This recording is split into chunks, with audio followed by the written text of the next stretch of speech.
Hi friends, today we will discuss about anatomy of the orbit. You are always welcome on my channel of anatomy.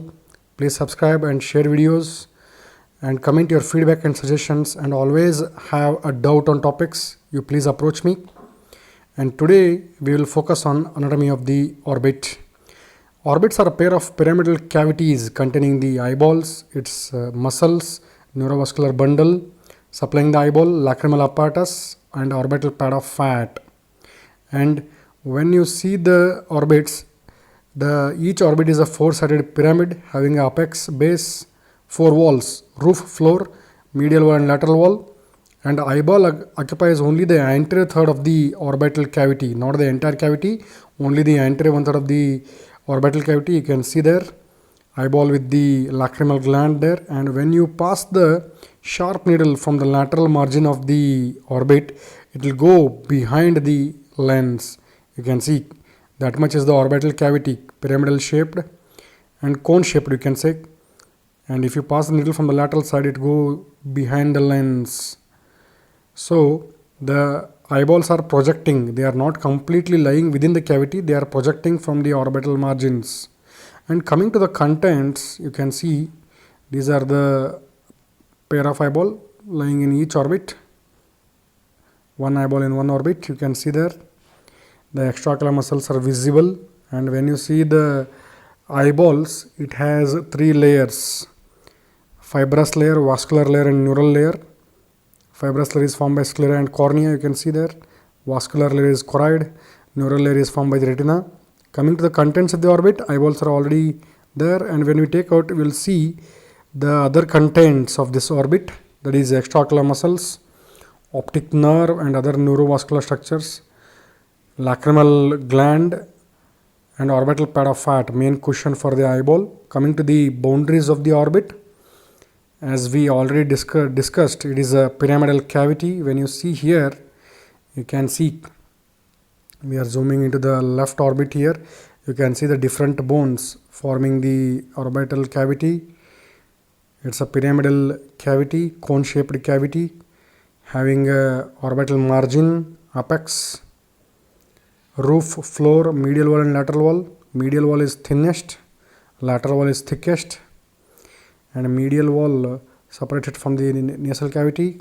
Orbital margin are also called as base, formed by three bones: frontal, maxillary and zygomatic, that is the optic canal. Just lateral to it lies the apex, that is the roof. Lateral wall, medial wall is there.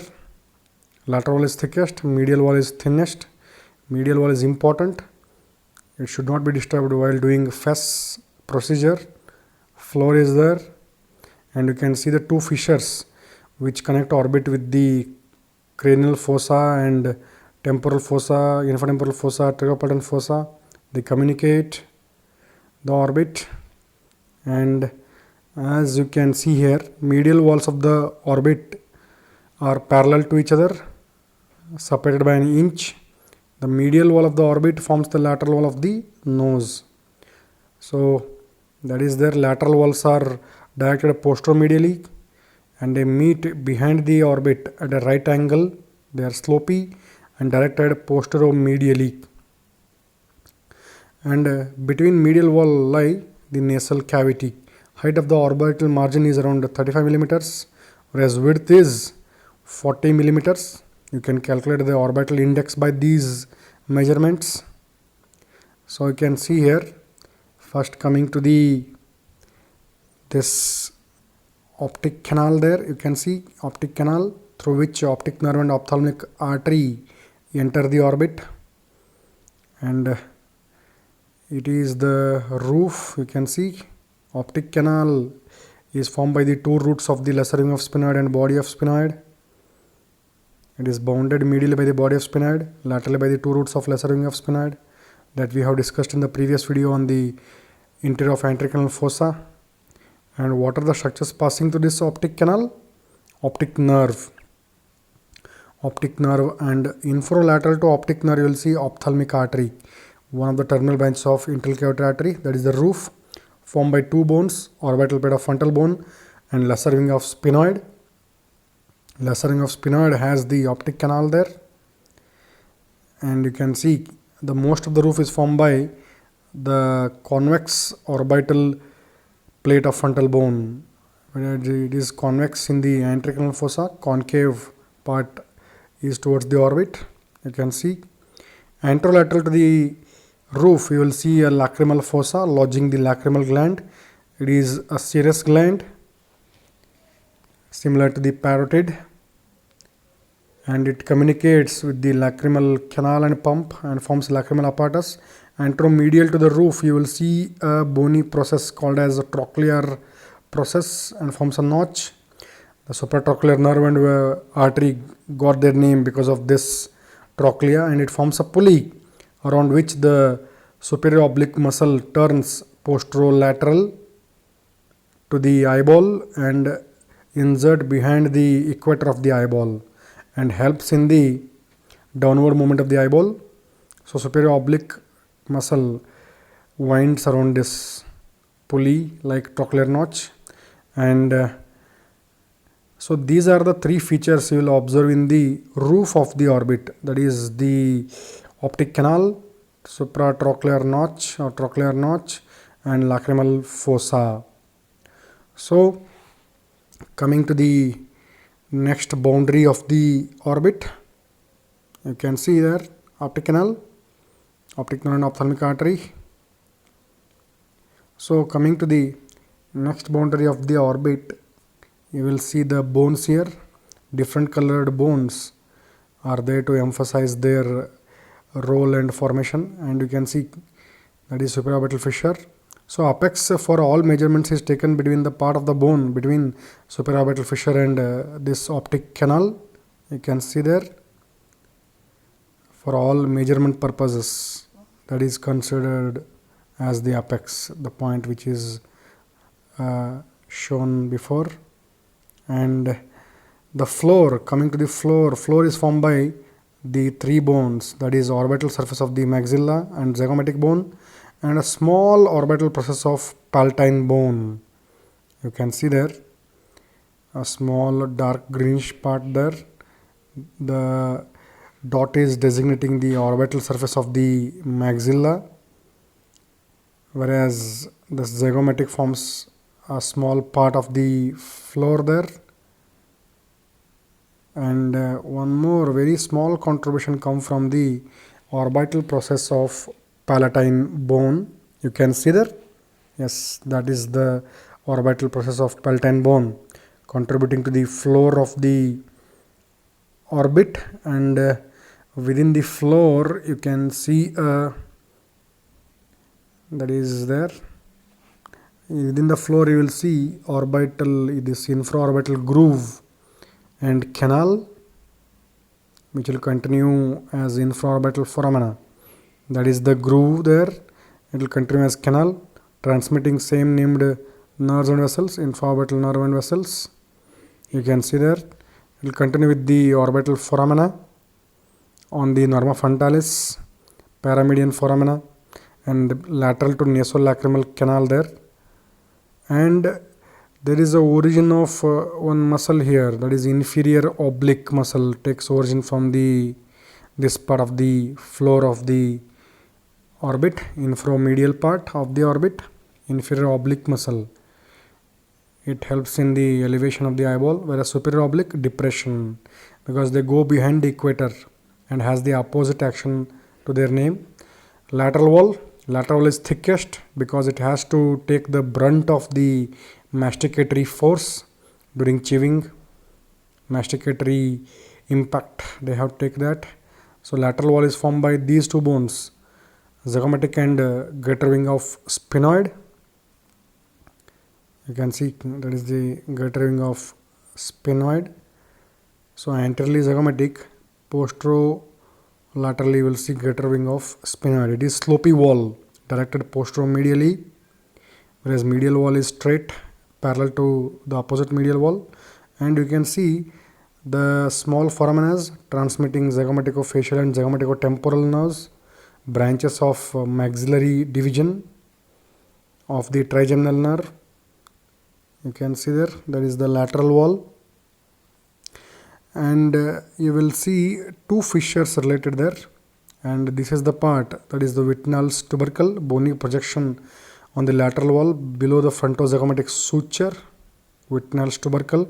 It gives attachment to four structures, remember as 4L. First L is for lateral palpebral ligament, ligament of check, ligament of suspension, and one more is levator palpebrae superioris. So these are the attachments to the Whitnall's tubercle. And as I told you, the lateral wall is related to two fissures. Between the lateral wall and the roof, you will see superior orbital fissure. That is the retort shaped superior orbital fissure. You can see superior orbital fissure is divided into three zones by a common tendinous ring. The dotted part is showing the superior orbital fissure, through which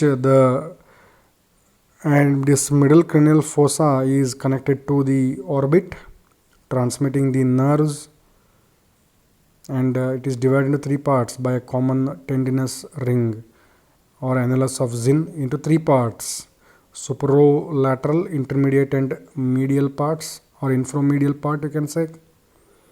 That is already discussed in the sessions of osteology. And outside common tendinous ring, you will see two areas there giving attachment to the superior, the oblique and levator palpebrae superior is there, origin. You can see retort shaped flask into three parts, and you can see there what are the three parts: superolateral, intermediate, and medial, or you can say inframedial. Superolateral part transmits lacrimal nerve, frontal nerve, trochlear nerve, superior ophthalmic vein, and a recurrent meningeal branch of the ophthalmic artery, remember as LFTSR. Whereas intermediate part, ANO, abducent nerve, nasociliar nerve, and oculomotor nerve. Inframedial part, inferior ophthalmic vein. And between the floor and lateral wall, you will see one more fissure. That is, this is the floor, this is the lateral wall, and between them in this dotted area you will see inferior orbital fissure. So superior orbital fissure and inferior orbital fissure form a V-shaped hiatus in the orbit with mouth dilated to lateral side. Inferior orbital fissure transmits again the structures which you can remember as COZI, C-O-Z-I, communications of inferior ophthalmic vein with the pterygoidinous plexus, orbital branches of pterygopalatine ganglion, zygomatic nerve, and infraorbital nerves and vessels.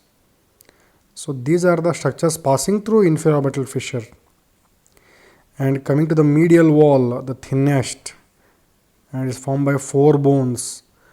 You can see here maxilla, lacrimal, ethmoid, and body of sphenoid.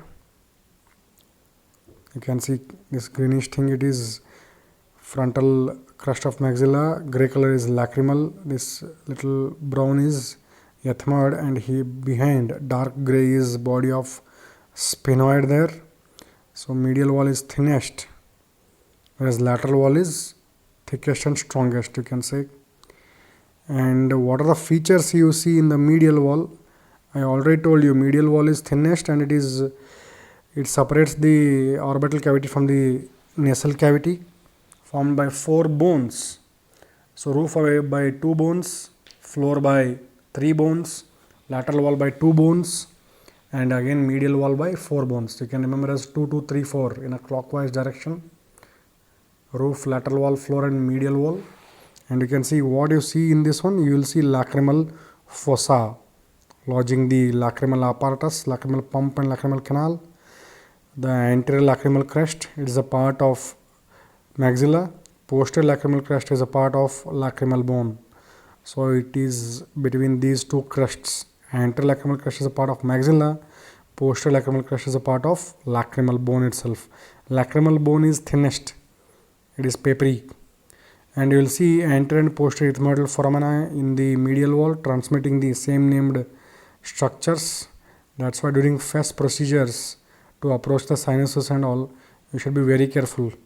You may damage these structures and cause retroorbital hematoma, causing the optic emergency.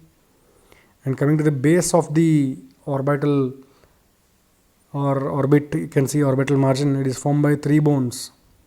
It is the bony rim which separates the orbit from the norma frontalis view and formed by three bones. 1/3 contribution is by the frontal bone, you can see there, 1/3 by the zygomatic and 1/3 by the maxilla, frontal process of the maxilla. So 1/3, 1/3, 1/3. So this is about the orbital margin. You can see 1/3, 1/3 and 1/3, equal contribution by three bones, orbital margin. But the eyeball does not lie in the cavity, it projects outside this margin. And coming to the relations of the orbit, above you will see a fossa, anterocranial fossa containing frontal lobe, medially the two sinuses, sphenoid and ethmoidal sinuses, laterally what you see, temporal and infratemporal fossa, below maxillary sinus. So you should be very careful while operating in the orbit on the eyeball. So this is about the bony orbit. Thank you.